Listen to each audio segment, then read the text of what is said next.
Terima kasih Anda masih menyaksikan Kompas Sahur. Saudara, Masjid Lawang Kidul yang berada di tepian Sungai Musi, Palembang bagian hilir menjadi salah satu tempat penyebaran agama Islam Kiai Muara Ogan. Uniknya, meski usianya yang sudah ratusan tahun, keaslian bangunan masjid bergaya Tiongkok dan Nusantara ini tidak berubah.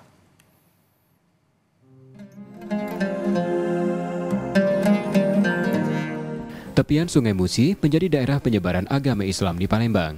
Ini terlihat dari beberapa masjid yang dibangun di tepian Musi. Salah satunya Masjid Lawang Kidul yang berada di Kelurahan 5 Ilir, Kecamatan Ilir Timur 2. Masjid dibangun salah satu ulama Kiai Muara Ogan tahun 1881 atau 10 tahun setelah Masjid Ki Marogan di Kecamatan Kertapati dibangun di bagian hulu Palembang. Bernama Masjid Lawang Kidul karena posisinya yang menghadap sisi selatan Sungai Musi atau bagian hilir. Meski berusia 143 tahun, masjid masih kokoh dan bentuknya pun tak berubah, masih mempertahankan keasliannya. Bangunan masjid bergaya Tiongkok dan Nusantara dibuat mirip dengan Masjid Agung Palembang yang atapnya berbentuk limas berundak dan dihiasi tanduk, serta tambahan mustaka di puncak kubah utama. Masjid makin gagah terlihat dari tepian Sungai Musi dengan menaranya yang digunakan untuk mengumandangkan azan. Seperti masjid lainnya, Masjid Lawang Kidul ditopang 4 tiang soko guru dan tiang penyangga lain yang dibuat dari kayu unglen. Keunikan juga terlihat dari mimbar masjid yang indah dengan ukiran khas Palembang. Masjid Lawang Kidul ini merupakan kembaran dari Masjid Kiai Marogan yang ada di Kertapati.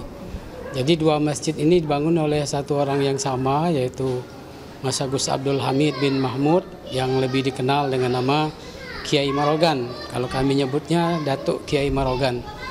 Beliau yang membangun Masjid Lawang Kidul ini 10 tahun setelah beliau bangun Masjid Kiai Marogan di Kertapati. Jadi tepatnya pada tahun 1881. Jadi masjid ini, lawang itu artinya pintu. Ya, jadi Kidul itu selatan. Jadi masjid ini pada mulanya dibangun itu dari pintu yang menghadap ke selatan. Selatan ini artinya Sungai Musi. Karena Datuk Kiai Marogan itu beliau dakwah itu mondar-mandir dari Lawang Kidul ke Marogan itu melalui Sungai Musi. Masjid Lawang Kidul yang mampu menampung hingga 1.500 jemaah ini masuk sebagai cagar budaya.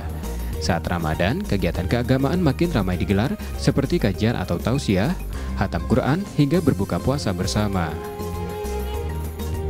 Reski Oktora, Muklas Diferensial, Kompas TV, Palembang, Sumatera Selatan.